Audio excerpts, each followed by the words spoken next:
Sir, Leo Arcayo, sir. Ako nga pala si RC Acebeda, estudyante ng S1I1. Ang i-explain ko ngayon, sir, ay ang estimated position. Ano nga ba ang estimated position, sir? Ang estimated position o kinikilalang EP ay isang tinatayang lokasyon ng isang sasakyang dagat, eroplano o kahit sino man. Base sa isang naunang alam na posisyon. Ginagamit ito ng mga nabigador, sir, kapag hindi available ang fix o tumpak na posisyon. Halimbawa, sir, walang GPS signal, hindi makita yung mga landmarks o bad weather, masama yung panahon, sir. Syempre, hindi mo makikita talaga.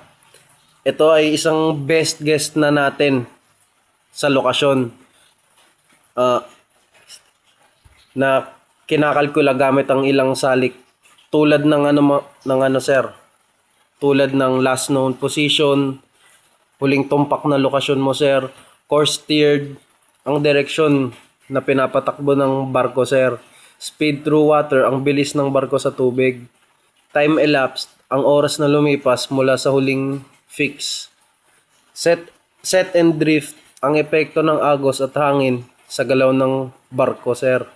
Ang estimated position ay importante kasi sir, nagbibigay to siya ng ideya kung nasaan ka.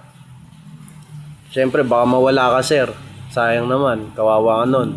Na mahalaga para sa kaligtasan at upang makapagplano sa susunod na hakbang, sir. Yun lang po.